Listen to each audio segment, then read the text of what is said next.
Bonjour et bienvenue à tous et à toutes dans ce nouveau webinaire organisé par Qualitéval.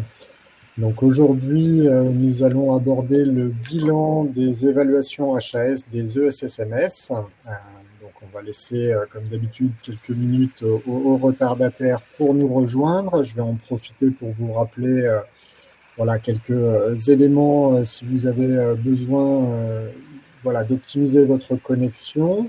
N'hésitez pas à nous confirmer que le son et l'image est OK pour vous dans le chat. Donc, pour rappel, le support du webinaire vous sera transmis donc, par mail aux différents participants, en général sous 24 heures, suite à ce webinaire. Donc, bonjour à tous, je vois que vous commencez à vous présenter dans le chat, c'est parfait. On va se présenter également, donc Cynthia, je te laisse la priorité et tu me présenterai juste après. Ok. Est-ce que tu m'entends bien, Antoine? C'est bon? Oui, il n'y a pas de souci. Ok. Alors, bonjour à toutes et à tous. Donc, moi, c'est Cynthia Migliorero. Je suis formatrice et consultante donc, pour Qualitéval. J'interviens donc sur tout type d'établissements sociaux et médico-sociaux pour tout d'abord réaliser des auto-évaluations, mais aussi en tant qu'évaluatrice. Et je suis de formation responsable qualité et je vais essayer aujourd'hui de vous accompagner un petit peu sur un bilan des évaluations pour cette année 2024. Très bien, je te remercie. Donc, moi, je suis Antoine Maître, je suis responsable du développement du logiciel Qualitéval chez Qualitéval Entreprise. Donc, je vais co-animer ce webinaire avec toi. Alors, durant ce webinaire, vous allez pouvoir interagir avec nous, hein. Vous avez déjà commencé dans le chat, donc vous avez les boutons en haut, en bas à droite de votre écran. Donc n'hésitez pas voilà, à échanger avec nous, nous confirmer pour le son et l'image, vous présenter. Si vous avez des questions, posez-les plutôt dans l'onglet questions que vous avez juste à côté. Ça nous permettra de les afficher et d'y répondre à la fin du webinaire. Donc voilà, vous pouvez les poser tout au long de la présentation. Et on vous proposera également un sondage, c'est ce qu'on va faire juste après cette diapo. Donc le webinaire dure environ 1 heure et on se réserve 10-15 minutes de questions-réponses à la fin du webinaire, donc n'hésitez pas à les poser tout au long pour qu'on puisse y revenir. Donc, premier élément pour vous faire participer, premier sondage. Hop, on va le lancer. Je te laisse le présenter, Cynthia, pendant que je le publie. Voilà. Oui, alors on aimerait savoir où est-ce que vous en êtes dans votre démarche d'évaluation. Est-ce qu'elle est prévue au premier semestre 2025? Est-ce qu'elle est prévue au deuxième semestre 2025? Est-ce que peut-être vous avez déjà réalisé votre évaluation ou est-ce que vous n'avez pas de date de prévue? Donc par rapport effectivement à ce sondage, on va savoir un petit peu où est-ce que vous en êtes et je pourrais peut-être répondre aussi à certaines de vos questions par rapport à la démarche d'évaluation. Voilà. Alors, je vais déjà répondre ou répéter en fait ce que j'ai dit au début de la présentation. J'ai vu passer la question dans le chat. Donc, effectivement, oui, le support PowerPoint vous sera transmis à la fin du webinaire. Donc, ça nous a permis de laisser, voilà, il y a à peu près la moitié des personnes qui ont voté. Donc, je laisse encore peut-être quelques instants aux autres participants pour voter, s'il vous plaît. Comme ça, on va affiner les votes et on va pouvoir dépouiller un petit peu ça avec Cynthia. Voilà, on y est presque. Il y a quand même une tendance, j'ai pas encore de date prévue. Oui, surtout s'il y a des personnes qui sont planifiées sur 2026-2027, ils savent juste finalement, selon le planning, qu'ils vont être du coup évalués en 2026-2027, mais ils n'ont pas encore le semestre, le trimestre d'évaluation. Date précise. Allez, on va s'arrêter là. On a quasiment tout le monde qui a voté. Donc, on a à peu près 40% qui ne connaît pas encore sa date. Et après, 30% sur le premier et le deuxième semestre 2025. Donc, en gros, des personnes qui seront effectivement très intéressés par le webinaire du jour pour pouvoir se préparer au mieux pour l'année prochaine, notamment. Je te laisse la main pour la suite et puis on se retrouve au niveau des questions tout à l'heure. D'accord. Merci. Donc, la main, j'espère que vous m'entendez bien. Je vais faire un rappel sur l'évaluation, effectivement, HAS, parce que je pense que c'est quand même important, avant de commencer effectivement les petites nouveautés, les petits décrets qui sont sortis, qu'on puisse rappeler un petit peu comment est construit ce référentiel d'évaluation. Donc, le référentiel d'évaluation, donc n'oublions pas que c'est un référentiel qui est unique.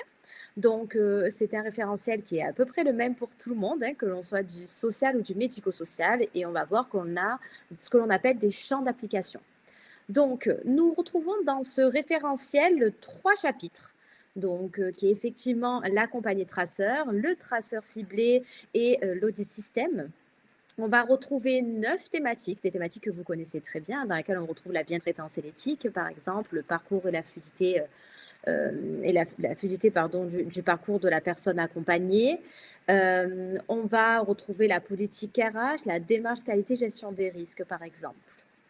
Nous avons 42 objectifs et 157 critères.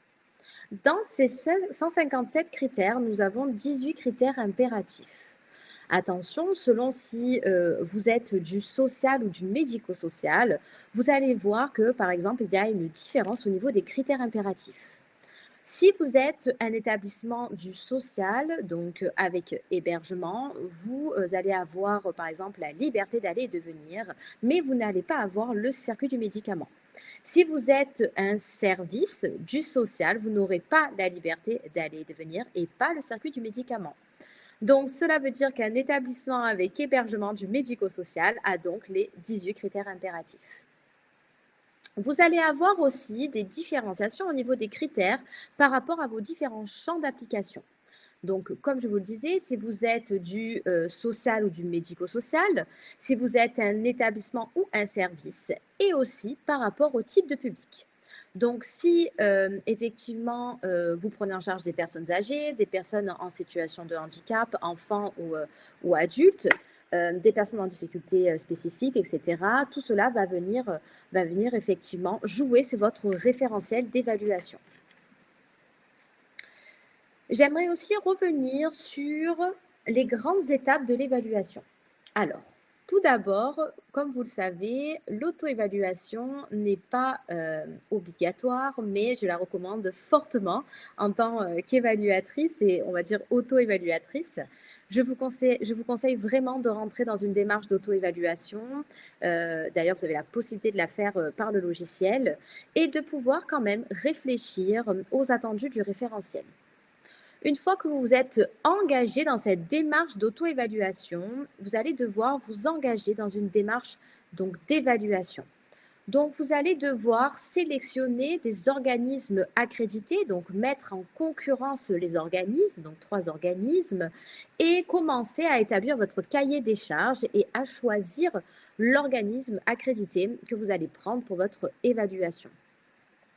Vous allez pouvoir effectivement choisir le profil des évaluateurs, etc. On va le voir un petit peu plus tard. Une fois que vous avez choisi votre organisme d'évaluation, ils vont venir réaliser l'évaluation dans votre structure, dans votre service, et ils vont effectivement vous envoyer votre rapport de visite. Ce rapport de visite, il va être donc transmis aux autorités compétentes, donc autorités de tarification et de contrôle, à la HAS, aux différentes instances en interne, donc ça veut dire CSE, CVS, peut-être groupe d'expression des usagers, si vous n'avez pas de CVS, et on va voir que maintenant, il y a le nouveau décret qui est sorti pour la publication des résultats.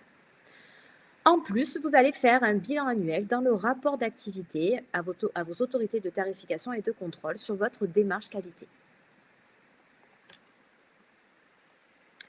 Au niveau des chiffres clés, Donc, on parlait un petit peu des différents, des différents chapitres, thématiques, objectifs. Là où c'est important, c'est que quoi qu'il en soit, que vous soyez par exemple un IME, un ESAT ou un EHPAD, dans tous les cas, vous allez être interrogé sur 129 critères, quoi qu'il en soit. C'est ce que l'on appelle des critères donc applicables à tous les ESSMS, toutes les structures et tout le public. Donc, quoi qu'il en soit, attendez-vous à être quand même évalué sur 129 critères. Au niveau des critères spécifiques, c'est ce que je vous ai dit tout à l'heure au niveau des champs d'application. Vous allez avoir aussi les critères standards, il y en a 139, et bien sûr les 18 critères impératifs avec le slogan de l'HAS, ce que l'on ne veut plus voir. Donc, au niveau des différents chapitres, je rappelle quand même que dans le chapitre 1, l'accompagné traceur, on va venir analyser l'accompagnement des personnes que vous aurez identifiées.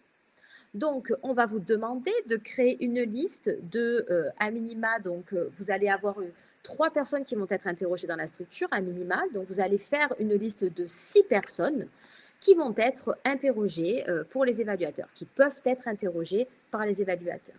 Donc, il faut bien sûr recueillir le consentement écrit de ces accompagnés traceurs. Attention, surtout si vous êtes par exemple dans un IME ou face à des personnes du coup mineures, il faut recueillir effectivement le consentement du représentant légal. Au niveau du chapitre 2, c'est celui que l'on appelle le traceur ciblé. Donc là, on va avoir des entretiens avec les professionnels en équipe pluridisciplinaire. Attention, il n'y a pas d'entretien en face à face, à part vraiment en cas d'extrême urgence si on a des professionnels qui ne sont pas disponibles. Mais normalement, c'est toujours un entretien pluridisciplinaire. Donc là, on va venir évaluer la mise en œuvre réelle d'un processus et après la maîtrise sur le terrain. Donc, on va venir interroger les professionnels et dans un second temps, on va venir interroger la gouvernance. Au niveau du chapitre 3, c'est celui que l'on appelle l'audit système, c'est là où on a tous les critères impératifs. On va d'abord rencontrer la direction, donc la gouvernance, et après, dans un deuxième temps, on va rencontrer les professionnels de terrain. Et là, on va venir comprendre les organisations qui sont mises en place et évaluer la maîtrise des processus.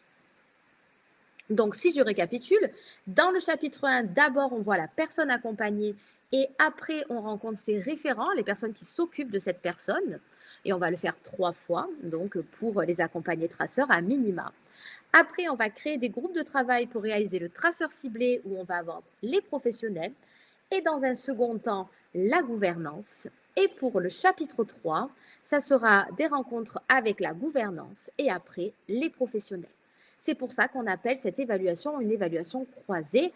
Donc, on va venir finalement piocher des informations dans les différents entretiens pour mettre des cotations globales. Donc, on va être dans des méthodes d'évaluation très proches du terrain et on va voir effectivement que chaque chapitre du référentiel est associé à une méthode d'évaluation particulière. Vous avez effectivement différents outils que l'on va utiliser. On va effectivement avoir des entretiens avec les personnes accompagnées, les professionnels et avec du coup la gouvernance. Par exemple, dans les entretiens avec les professionnels, dans le chapitre 2 qui contient aussi des critères impératifs.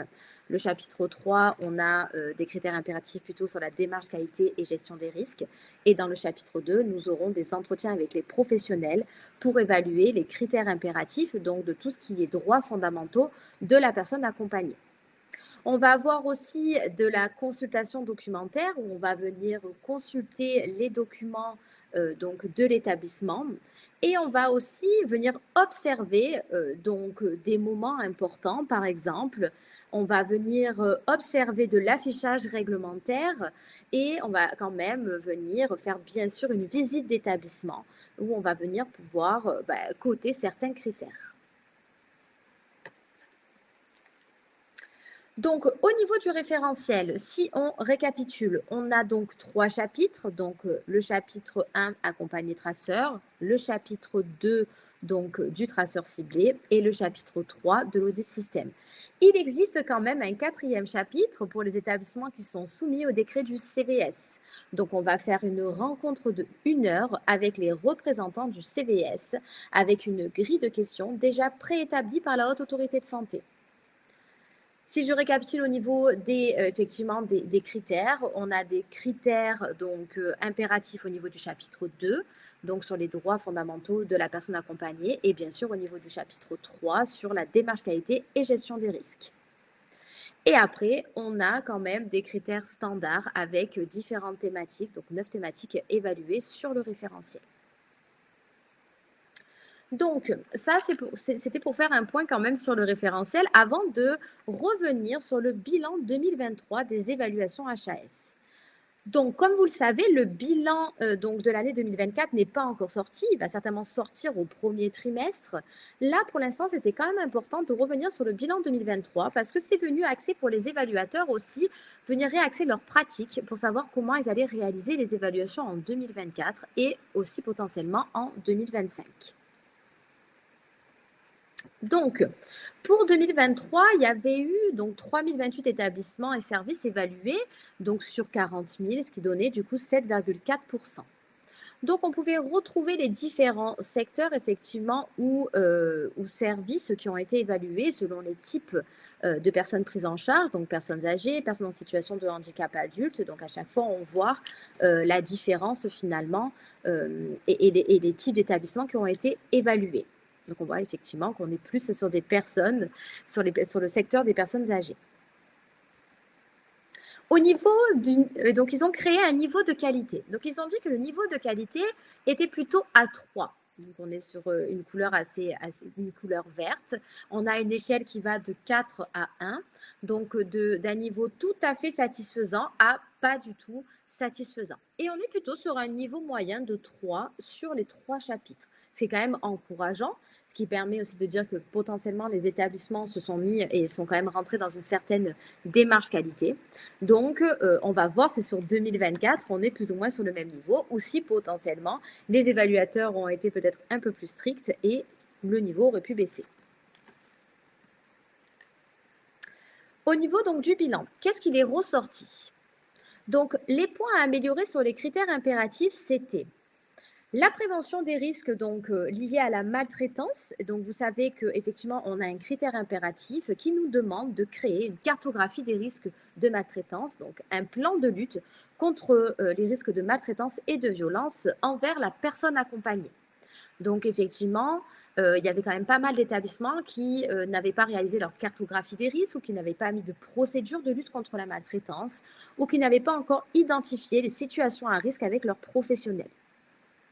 Il y a aussi la gestion des plaintes et des réclamations, où là, on vous demande d'avoir quand même un circuit extrêmement formalisé sur les plaintes et les réclamations, où on vous demande d'avoir un registre qui soit donc numérisé ou qui soit papier, d'avoir donc un retour au déclarant et aussi d'avoir des actions d'amélioration qui sont mises en place et qui sont communiquées au CVS, aux professionnels et bien sûr aux déclarants. Tout ce qui est plan de gestion de crise, donc qui concerne le plan bleu, le plan de maîtrise sanitaire, par exemple, tout ce qui est lié aux intrusions, au risque d'attentat, donc tout ce qui est en lien avec la gestion de crise. Et bien sûr, la gestion des événements indésirables. Donc, dans la gestion des événements indésirables, on n'inclut pas que les événements indésirables graves, mais aussi les incidents, les événements indésirables qui doivent être déclarés sur l'établissement, analysés avec un retour, bien sûr, au déclarant, une analyse, donc forcément trimestrielle, parce que vous devez la présenter au CVS et avec un bilan annuel. Au niveau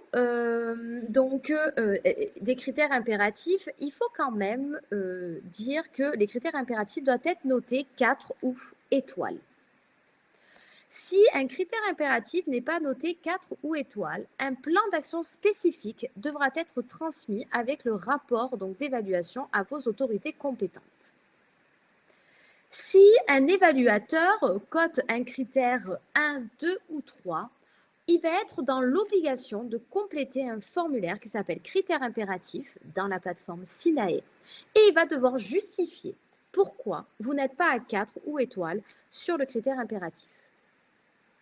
Depuis peu, nous avons pu voir qu'il sera potentiellement possible de coter le critère 3.6, qui est le critère en lien avec la sécurisation du circuit du médicament, non concerné.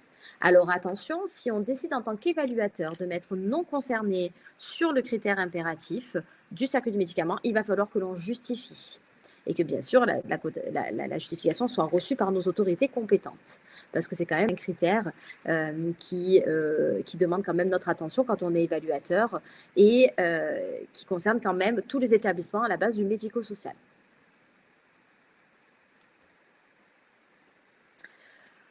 Le bilan 2023, il est venu aussi mettre un point d'alerte sur le seuil minimum de 3 accompagnés traceurs. Donc, c'est vrai que parfois, il est compliqué de trouver 3 personnes qui sont en capacité de pouvoir s'exprimer, même si elles peuvent être représentées, attention.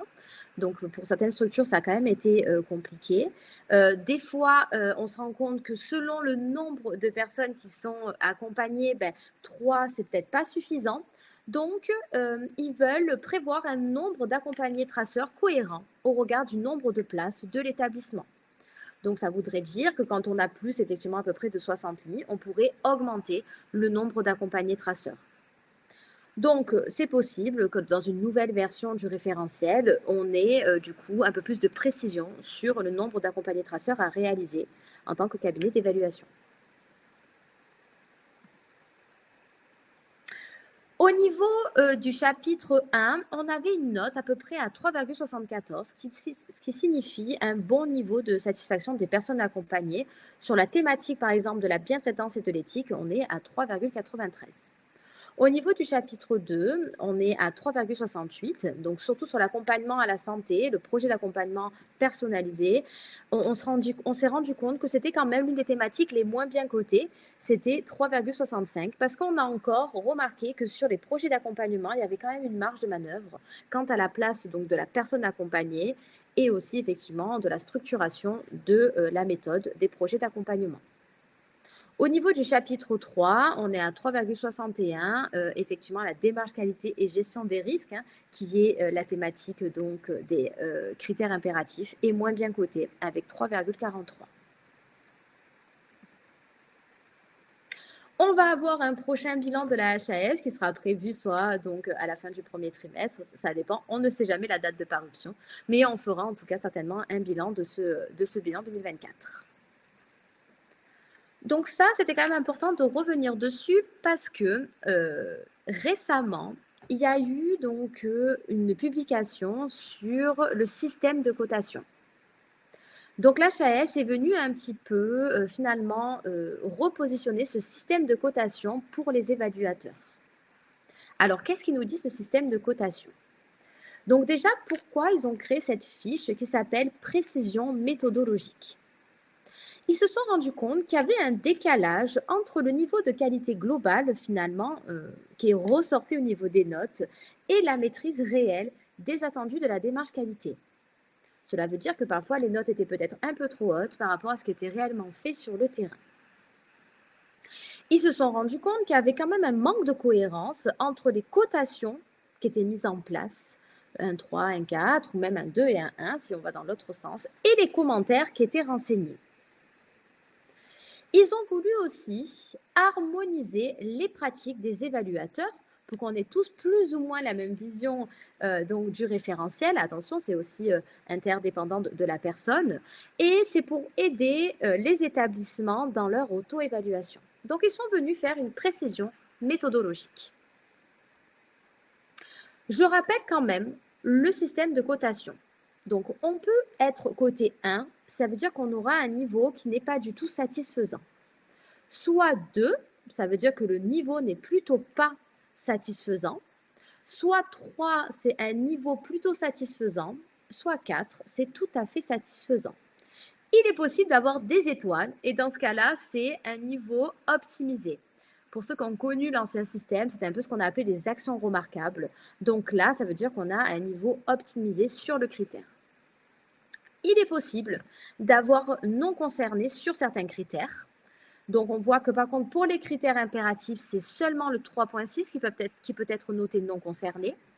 Et le RI, c'est seulement dans le chapitre 1, quand on est face à une personne accompagnée qui n'a pas compris, par exemple, notre question et qui n'a pas su répondre, on a la possibilité de mettre RI et ça n'aura pas d'impact sur la cotation de notre rapport. Donc, effectivement, c'est quand même important de revenir sur le réponse inadaptée parce que le réponse inadapté, on ne peut pas le mettre dans le chapitre 2 ni dans le chapitre 3 quand on interroge les professionnels ou quand on interroge donc la gouvernance. Donc, ça veut dire que malgré les reformulations de l'évaluateur, la personne accompagnée n'a pas su répondre donc aux critères. Il faut dire que si vous avez quand même mis votre nez dans le référentiel, il y a quand même énormément de critères et de questions à poser aux personnes accompagnées et que c'est parfois difficile d'avoir les réponses. Cependant, l'évaluateur, quand il fait sa réunion de cadrage, donc quand il commence finalement à rentrer en contact avec l'établissement, c'est quand même important de s'assurer s'il y a des moyens de communication à savoir à adapter par rapport aux accompagnés traceurs.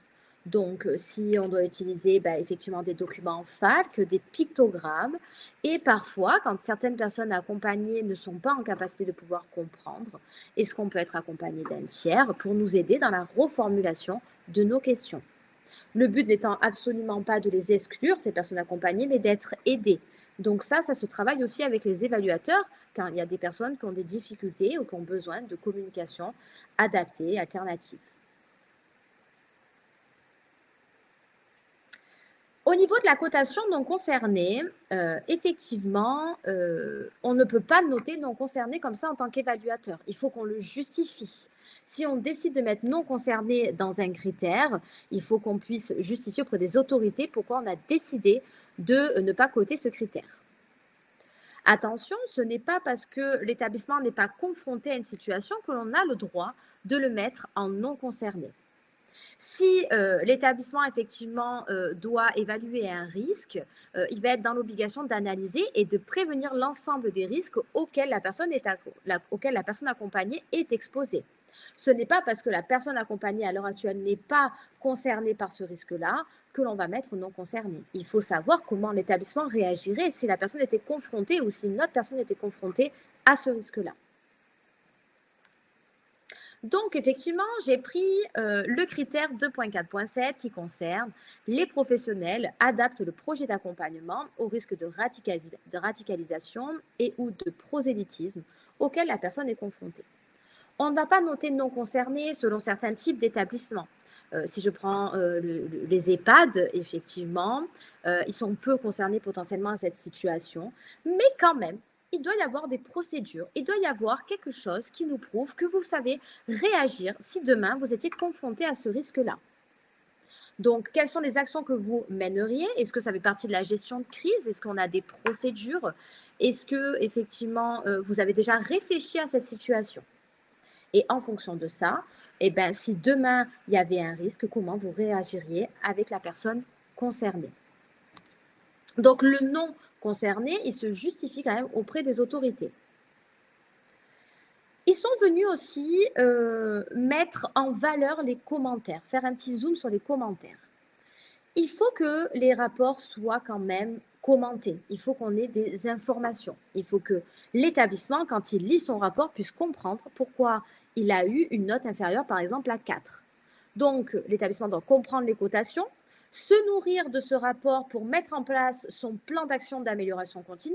Parce que si vous n'avez pas effectivement de commentaires, vous n'allez pas savoir là où effectivement vous avez une piste d'amélioration à mettre en place. Et c'est aussi bien sûr de mettre en valeur la parole des accompagnés traceurs. Donc, on va venir dire l'accompagné traceur, donc 2 points, AT1, et venir citer et dire ce que la personne nous a rapporté comme propos et mettre en valeur effectivement l'accompagnement ou effectivement des fois les problématiques retranscrites par les accompagnés traceurs. Attention, l'évaluateur n'a absolument pas le droit d'y intégrer des conseils. Donc, il n'a pas le droit d'être dans l'accompagnement avec vous. Il doit rester factuel.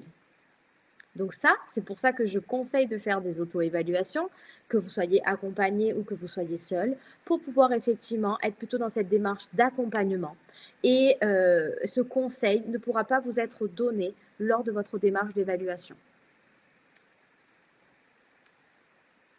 Au niveau des éléments de preuve, attention, la liste des éléments de preuve que vous avez sur ce référentiel, c'est une liste qui est effectivement proposée. Il va y avoir d'autres pièces que vous allez pouvoir juger pertinentes et que vous allez présenter aux évaluateurs.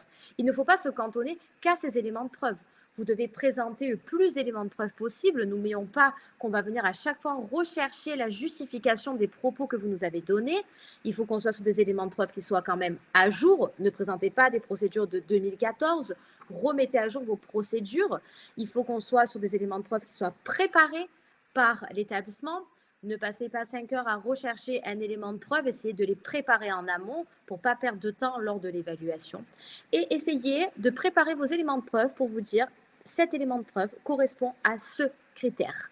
C'est comme ça que vous allez pouvoir préparer votre évaluation. Donc, nous, on a été sensibilisés en tant qu'évaluateurs à rechercher davantage d'éléments de preuve et à venir creuser le plus possible sur des documents, des mails, quelque chose qui pourrait mettre en valeur donc notre cotation. Quand vous allez recevoir votre rapport, vous allez rentrer dans ce que l'on appelle la phase d'observation. Cette phase d'observation est essentielle. Vous disposez de 1 mois à compter de la réception du pré-rapport pour formuler vos observations via Sinae. C'est une phase extrêmement importante parce que les évaluateurs, on peut se tromper.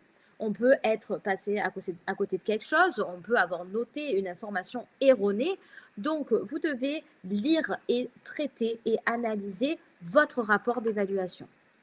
Vous allez noter vos commentaires et nous, en tant qu'évaluateurs, après, on va venir analyser ces observations et modifier la cotation, c'est possible, ou on peut la laisser inchangée. On ne peut pas effectivement recevoir de documents après la visite d'évaluation. C'est pour ça qu'il faut préparer vos éléments de preuve. Parce qu'une fois que l'évaluateur est parti, il ne peut pas effectivement tenir compte d'une autre analyse documentaire. En résumé, qu'est-ce que l'on peut dire? Eh bien, finalement, ce document est venu rendre ce système de cotation plus précis. Donc, on nous demande effectivement de relier à chaque fois le système de cotation aux éléments de preuve. Donc, soit dit en passant, si vous n'avez pas d'éléments de preuve, vous ne dépasserez pas le 2 à la cotation. Il y a des exigences de plus en plus importantes pour les organismes d'évaluation qui sont habilités par le COFRAC. Donc, on vient vraiment regarder les rapports d'évaluation et les rapports d'évaluation sont relus par des référents ESSMS dans les organismes d'évaluation. Il y a une vigilance vraiment accrue de la part des autorités et de la HAS sur les rapports. Je peux vous assurer que certains rapports sont lus et que certaines autorités compétentes retournent auprès des établissements pour vérifier les critères impératifs. On doit fournir des rapports encore plus détaillés. Donc, mettre le plus de commentaires possible. Et pour finir, on doit avoir une appréciation générale détaillée. Donc, quand vous avez votre rapport d'évaluation, à la fin, vous avez ce qu'on appelle une appréciation générale. C'est là que l'évaluateur va venir faire la synthèse de l'évaluation. Et là, on doit écrire du coup une appréciation générale détaillée qui vient finalement mettre en valeur les points forts et un peu les points à améliorer pour l'établissement. On a 2 pages maximum. Mais autant vous dire qu'on est plutôt sur des observations, des appréciations générales presque d'1 page, 1 page et demie, pour qu'on ait quand même une appréciation qui réponde à la demande de la HAS. Donc ça, c'était pour vous repréciser, donc, vous repréciser cette fiche méthodologique de la HAS parce que ça peut vouloir dire qu'on va avoir des évaluations peut-être un peu plus strictes. C'est-à-dire que nous, en tant qu'évaluateurs, on est dans l'obligation de répondre donc aux exigences de la HAS et du COFRAC. Donc, on doit vraiment justifier nos cotations. Donc, quand vous prenez cette fiche méthodologique, ils ont mis des exemples de cotations dans lesquelles vous voyez pourquoi on va passer d'une cotation à 2 à un 3, à un 4 et voire même à une étoile. Et vous allez voir que pour atteindre l'étoile, quand même, les critères doivent être quand même très engagés et très réfléchis par l'établissement. Et qu'il y ait aussi, du coup, des bienfaits, bien sûr, pour la personne accompagnée. Donc, ça, c'est les petites nouveautés. Depuis peu, on a eu donc les modalités de publication des résultats des évaluations HAS. Donc, ce décret, on l'attendait depuis vraiment longtemps pour venir préciser ce que l'on appelait finalement la publication de nos résultats et pour savoir si on allait être calqué un peu sur le sanitaire, sur finalement l'affichage de nos résultats d'évaluation, sur quel site on allait retrouver nos résultats d'évaluation. Donc, ça y est, ils ont publié ce décret, donc le 4 décembre 2024. Donc, c'est le décret numéro 2024-1138. Alors, qu'est-ce qu'ils sont venus nous dire? Effectivement, on va devoir publier donc nos résultats, mais la HAS va publier les résultats de l'évaluation dans un délai de 90 jours. Donc, sur la HAS, vous pourrez retrouver une échelle de qualité. Ils ne sont pas venus préciser, mais une échelle de qualité, donc le niveau atteint par l'établissement. On ne sait pas encore, mais potentiellement, est-ce que c'est le niveau global, par chapitre, par thématique? Mais en tout cas, il y aura une échelle de qualité de l'établissement que tout le monde pourra venir consulter. Il y aura une extraction du rapport, mais quelle partie? Pour l'instant, nous n'avons pas d'informations. Et il y aura une fiche d'identité de l'établissement. Il y aura les 2 derniers résultats d'évaluation qui seront accessibles sur le site de la HAS. Au niveau de vos obligations, vous allez recevoir dans les 4 mois après votre évaluation une fiche synthétique qui sera réalisée par la HAS. Et vous allez devoir afficher donc cette fiche dans votre affichage obligatoire. Vous allez devoir la rendre accessible pour les personnes accompagnées, pour l'entourage et pour les professionnels. Donc, il va falloir effectivement mettre cet affichage dans votre panneau d'affichage obligatoire, si vous l'avez sur un site internet, peu importe, mais en tout cas, il va falloir rendre accessible cette information. Il va y avoir la possibilité de consulter sur place l'intégralité du rapport. Au même titre que vous avez à disposition un projet d'établissement, un livret d'accueil, un règlement de fonctionnement, vous allez devoir imprimer ou mettre en version numérisée, peu importe, votre rapport d'évaluation. Et vous allez devoir indiquer les modalités de consultation dans votre règlement de fonctionnement. Donc, ça veut dire que dans votre règlement de fonctionnement, vous allez noter, par exemple, que le rapport peut être consulté à la demande ou que le rapport se trouve dans tel lieu ressources pour les personnes accompagnées et pour les familles. Mais c'est aussi indiqué dans vos documents salariés que le rapport est aussi en libre consultation, parce que n'oublions pas que les professionnels doivent être au courant de votre rapport d'auto-évaluation et de votre rapport d'évaluation. Donc, c'est vraiment pour, effectivement, professionnels et personnes accompagnées. Et n'oublions pas que nous devons présenter notre rapport d'évaluation en CVS. Donc, rapport d'auto-évaluation présenté en CVS, ainsi que rapport d'évaluation. Au niveau de la date d'entrée en vigueur, pour les évaluations dont le résultat est transmis avant le 1er avril 2025, effectivement, il y aura une publication entre le 1er juillet et le 30 novembre 2025. Et vous allez devoir mettre votre affichage obligatoire avant le 31 décembre 2025. Bon, ça nous laisse un peu de temps, mais ça vous permet effectivement de comprendre qu'est-ce que vous allez mettre en affichage obligatoire et ce que l'on va pouvoir voir sur le site de la HAS. Je pense qu'ils vont venir repréciser, et on le verra certainement avec les premières publications, ce qu'ils vont mettre en valeur, ce qu'ils vont finalement rendre public. Est-ce que c'est une note par thématique? Est-ce que c'est une note par chapitre? Est-ce que c'est la note globale de l'établissement? Pour l'instant, on ne sait pas. Et on ne connaît pas non plus la partie du rapport qui sera du coup extraite et mise du coup à disposition sur le site de la HAS.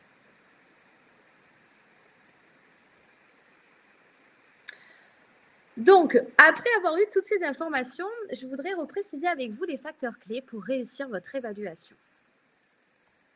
Donc, il est vrai que je n'ai pas assisté à toutes les évaluations, mais par rapport à celles que j'ai pu réaliser et à toutes mes auto-évaluations, effectivement, je pense qu'il y a quand même des informations clés, on va dire, que je peux vous transmettre.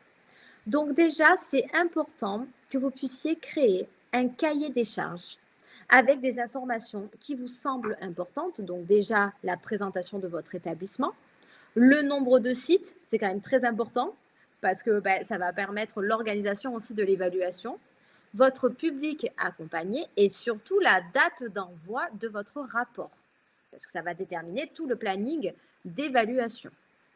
Vous allez bien sûr choisir votre organisme d'évaluation, mais n'oublions pas que vous avez la possibilité de choisir les profils de vos évaluateurs en fonction de votre secteur et de votre besoin. Je prends un exemple, j'ai travaillé dans un établissement dans la protection de l'enfance et on a vraiment choisi des évaluateurs qui avaient une expérience dans la protection de l'enfance parce qu'il y a quand même des particularités aussi, effectivement, dans ce type d'établissement. Donc, nous avons pu choisir par rapport au CV nos différents évaluateurs. Il va falloir démarrer la procédure d'évaluation minimum 9 mois avant l'évaluation sur site. L'évaluation prend du temps. Vous avez le choix de votre organisme, la réunion de cadrage, qui est quand même bien avant du coup l'évaluation sur site. L'évaluateur, il a effectivement 1 mois pour vous envoyer le rapport. Vous avez quasiment du coup 15 jours pour compléter donc les informations, les observations. Après, l'évaluateur vous fait un retour sur vos observations. Et après, effectivement, on se retrouve quasiment à 2 mois de procédure d'évaluation. Donc, si vous avez effectivement une date d'envoi, par exemple, à septembre, il va falloir vous y prendre bien avant parce que vous allez avoir les 2 mois d'été et effectivement les 2 mois de procédure d'évaluation. Il faut tenir compte aussi des périodes.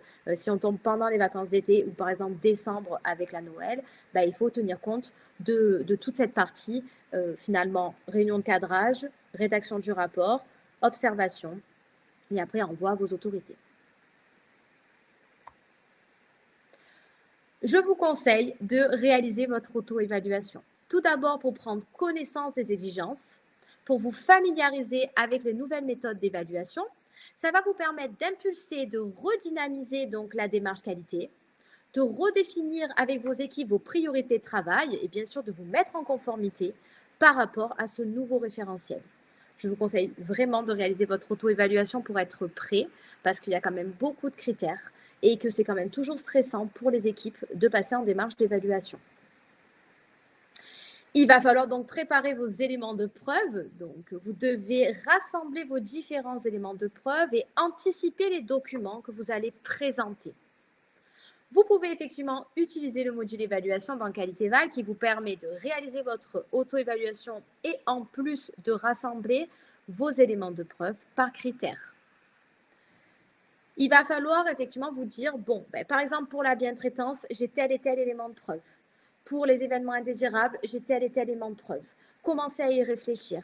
Ça prend beaucoup de temps.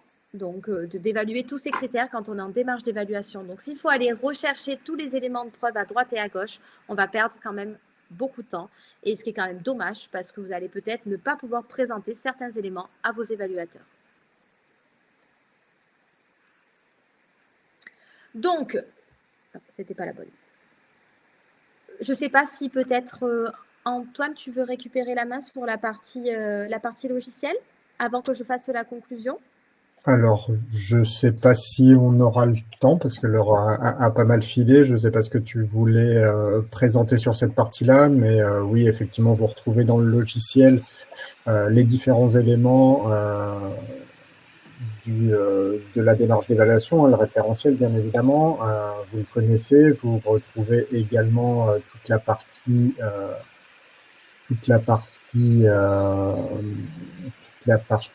éléments de preuve que tu as qualité.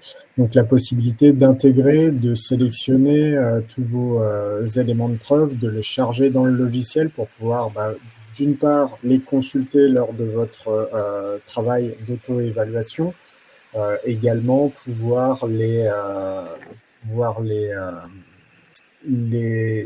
partager avec vos évaluateurs. Donc, je vais vous partager mon écran pour qu'on puisse voir ça ensemble. Voilà, j'espère que vous m'entendez toujours, parce qu'on a perdu Cynthia pendant quelques instants.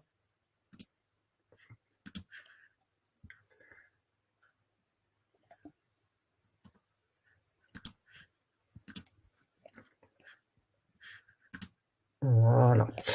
Donc ça, c'est le logiciel Qualitéval, donc que vous connaissez déjà. On est dans la partie évaluation. Je vais essayer de zoomer un petit peu pour que vous voyez mieux. Voilà, ça sera mieux comme ça. Donc, on retrouve dans cette partie évaluation l'ensemble du référentiel qui est à chaque fois adapté à votre type de structure. Là, je suis dans un exemple sur un EHPAD, mais bien évidemment, si vous êtes un autre type de structure, vous allez retrouver le référentiel adapté. Donc, les critères qui vous concernent seront automatiquement sélectionnés et vous aurez à les évaluer. Ceux qui ne vous concernent pas seront automatiquement désélectionnés. Et comme on l'évoquait, donc première chose, on vous rappelle, vous avez un bouton spécifique qui vous permet de limiter l'affichage aux critères impératifs. Souvent, le premier élément à travailler, comme on l'a vu avec Cynthia, et surtout des éléments sur lesquels les autorités de tutelle vont être plus vigilants et les évaluateurs également. Donc là, vous avez uniquement les critères impératifs. Ça vous permet de les retrouver facilement parce qu'ils sont répartis, comme on l'a pu le voir tout à l'heure avec Cynthia entre les chapitres 2 et les chapitres 3. Mais on ne connaît pas forcément précisément dans quel... Enfin, on n'a pas toujours en tête, on va dire, les numéros des objectifs correspondants. En cliquant sur ce bouton, ça vous permet de vous simplifier la tâche et de les retrouver très facilement.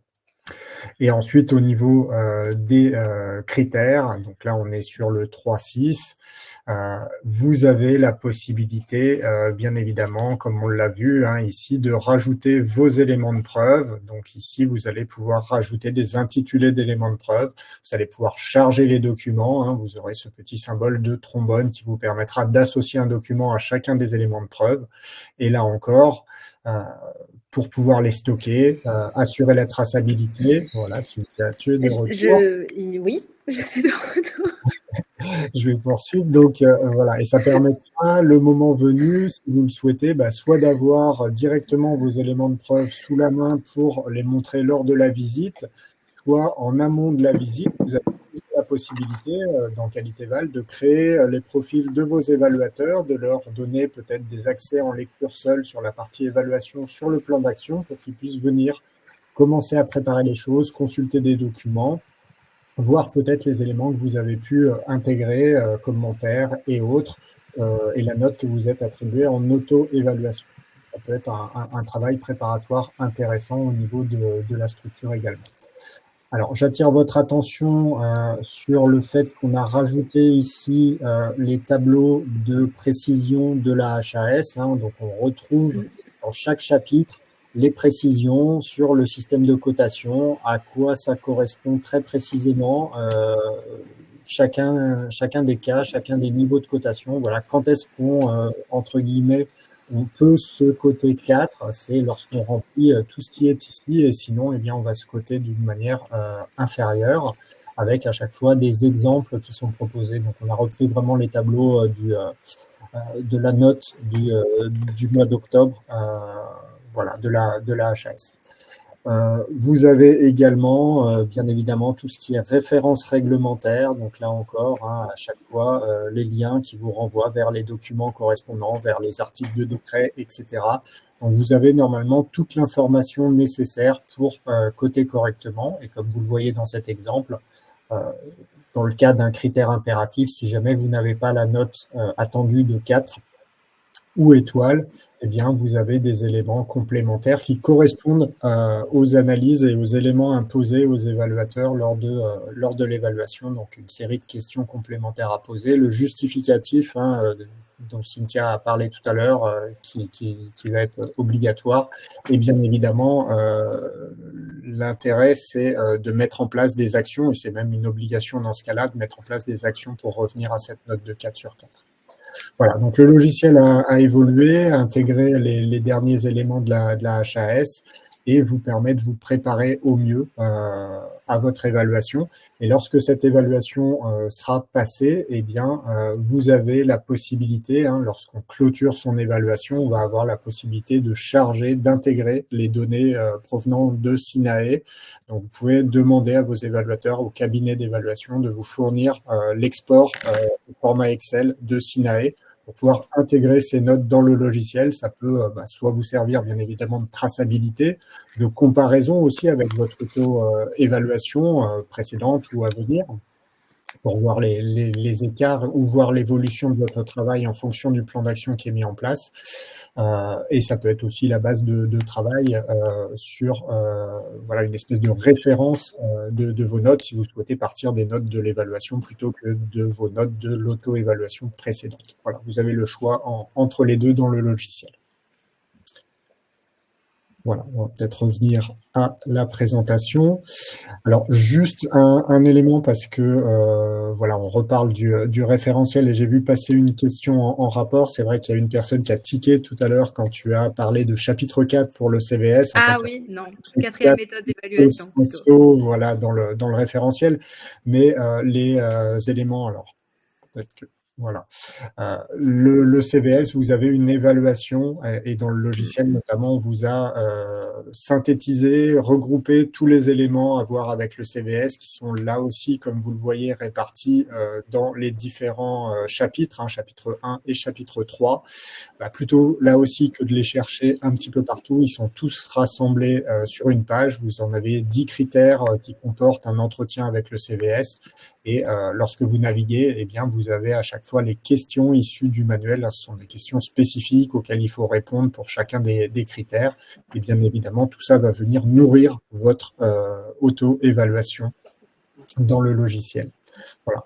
Petite information complémentaire, on a aussi prévu un modèle d'enquête qui reprend l'ensemble de ces questions. Donc, si jamais il y a une personne ou plusieurs du CVS que vous ne pouvez pas réunir en physique, vous avez toujours la possibilité de leur transmettre une enquête spéciale qui reprendra ces questions-là pour pouvoir les interroger à distance. Voilà, je vais te laisser la main pour la suite. Est-ce que l'on fait le temps de questions-réponses ? Oui, écoute, il y a quelques questions. Alors, j'ai déjà publié les sondages, donc je vous invite à aller voir dans l'onglet sondages, à y répondre. Ça nous permet d'améliorer nos prochains webinaires. Si vous avez des suggestions de thématiques, n'hésitez pas non plus à les laisser dans le chat. On est en train de travailler sur le programme des thématiques pour l'année prochaine, 2025. Donc, si vous avez des suggestions, ça permettra soit de conforter des thématiques qu'on a déjà programmées, soit d'en mettre en place d'autres pour mieux répondre à vos attentes. Alors, première question, donc là, on va remonter plutôt vers le début de ta présentation. Donc, dans le cas d'un IME, sera-t-il évalué sur le circuit du médicament ? Alors, déjà, ce que peut-être je n'ai pas dit, c'est qu'en fait, dans le référentiel, vous retrouvez un tableau de correspondance de numéros de finesse. Donc, vous avez par rapport aux différents champs d'application, donc vous avez, si vous êtes du social, du médico-social, etc. Et en fonction de ces différents champs d'application, on voit à peu près quels critères sur lesquels vous allez être évalué. Donc, effectivement, l'IME relevant donc du médico-social sera évalué sur le circuit du médicament. Attention, après, on a la partie sécurisation. Ça ne veut pas dire que vous allez avoir tout la création des piluliers, etc. Mais comment vous sécurisez votre circuit du médicament par rapport à vos différentes problématiques. Et j'étais sur un IME du coup la semaine dernière et effectivement, on a évalué le circuit du médicament parce qu'on avait une infirmière aussi en poste. Donc, on a pu évaluer dans sa globalité. Pour certains qui n'ont pas forcément d'infirmier, etc., on n'évalue qu'une partie, mais on essaye de savoir comment vous fonctionnez avec les traitements des enfants.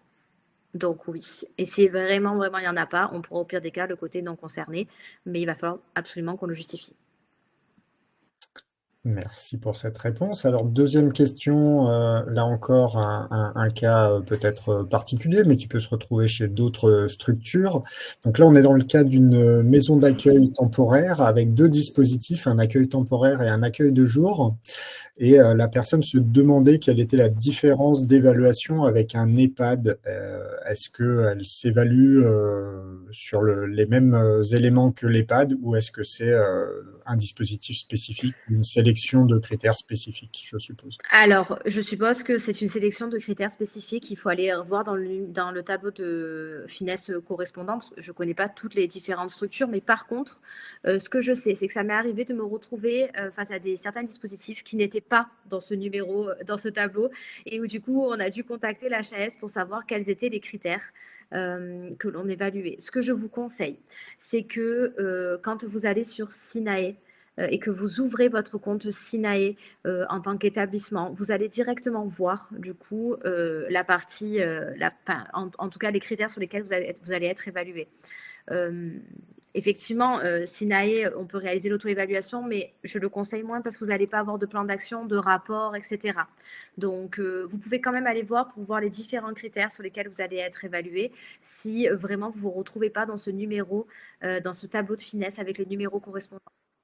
Voilà, et pour prolonger ta réponse, donc dans le logiciel Qualitéval, on a la reprise des 76 catégories définies par la Exactement. HAS. Donc, dès que vous avez défini votre catégorie au niveau de la licence, mais ça se fait en général à l'activation de la licence, le logiciel va déterminer automatiquement, comme on a pu le voir, je vous ai indiqué tout à l'heure l'exemple que j'avais pour un EHPAD, mais le logiciel va s'adapter automatiquement à votre type d'activité et va sélectionner et désélectionner, désactiver en fait les éléments qui ne vous concernent pas.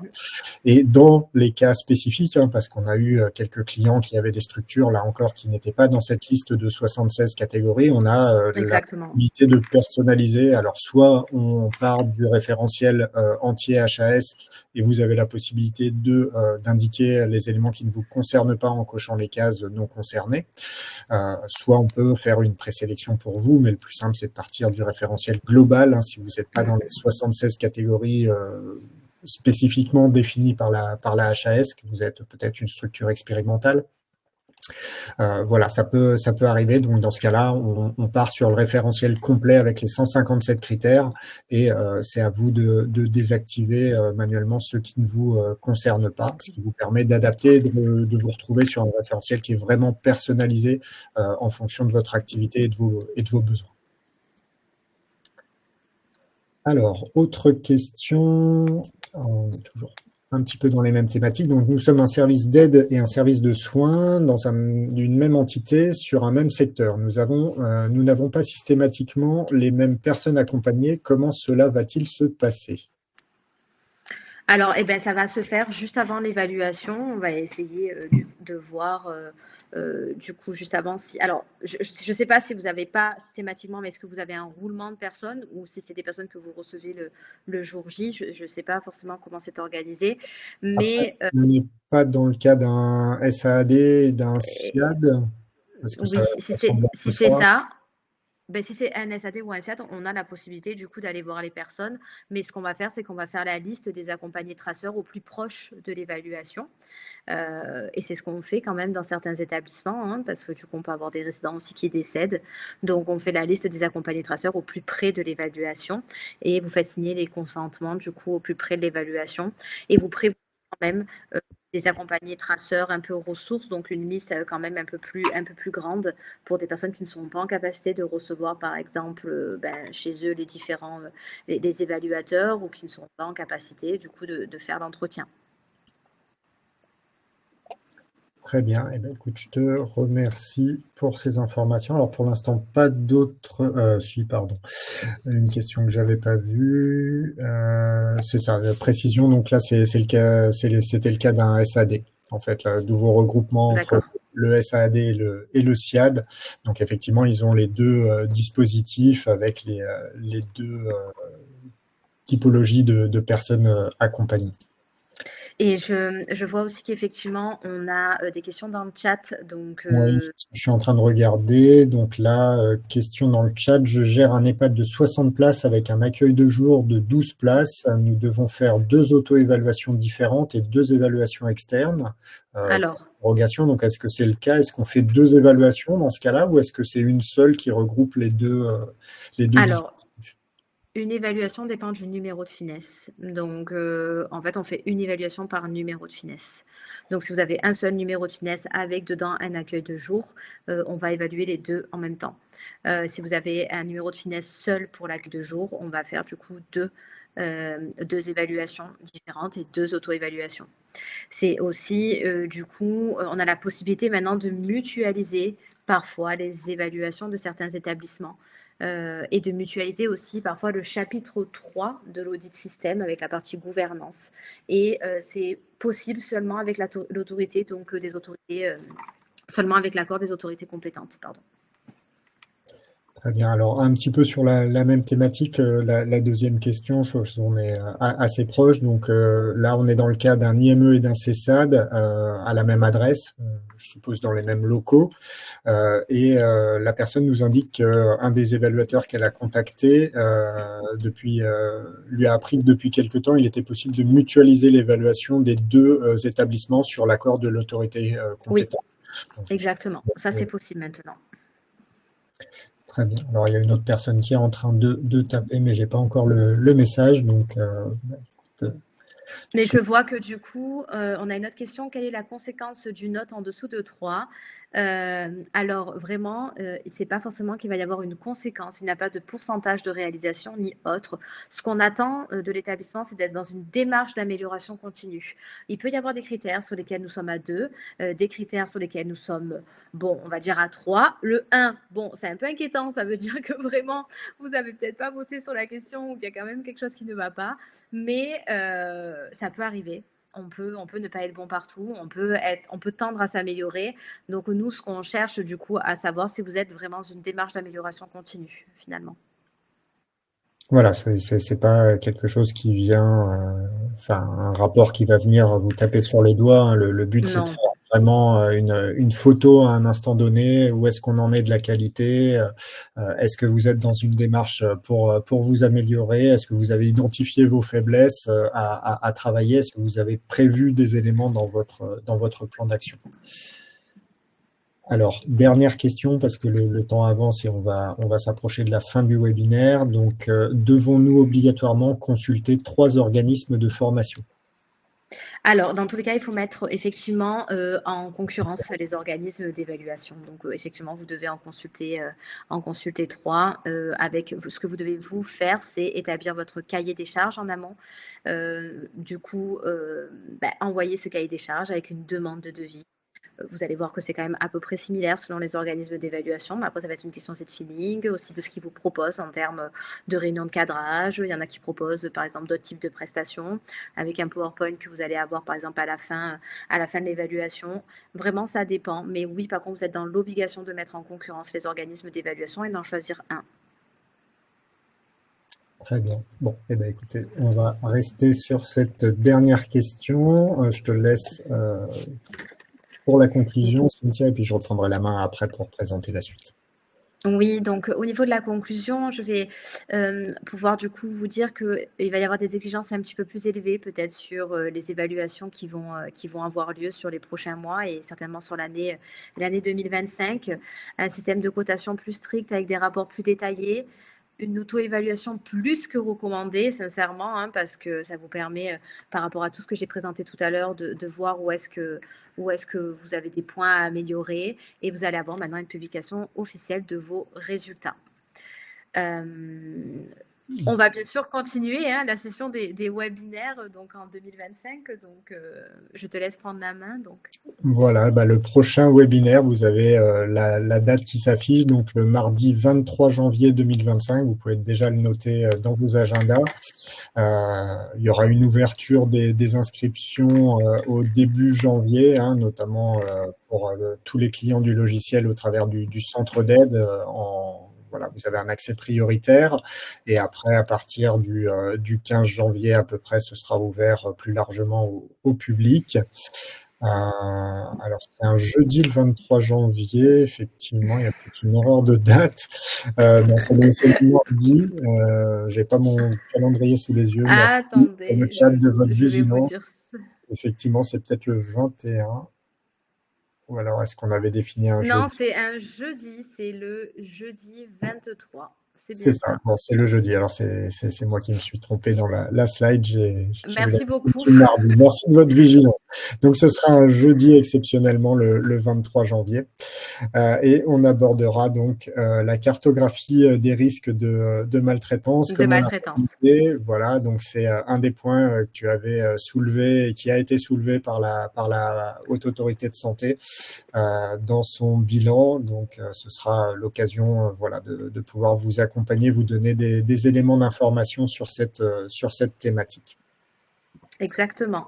Voilà, merci à tous pour votre participation, pour vos questions. N'hésitez pas à nous contacter si vous avez envie d'utiliser notre logiciel Qualitéval, si vous recherchez un accompagnement, hein, il y a eu un petit sondage en lien avec ça, mais n'hésitez pas, je sais qu'il y a au moins une personne voilà, qui est intéressée par le logiciel, donc bien évidemment on vous recontactera, et si vous souhaitez un accompagnement, vous avez les coordonnées de notre structure. On peut vous accompagner sur l'auto-évaluation, hein, comme l'a dit Cynthia, elle participe également à ces accompagnements. Et sinon, il me reste à vous souhaiter de passer de très joyeuses fêtes de fin d'année et on va se retrouver en 2025 pour la suite des webinaires. Donc, à très bientôt. Voilà. Merci beaucoup pour votre Merci à attention. tous. Au revoir. Au revoir. Bonne fête.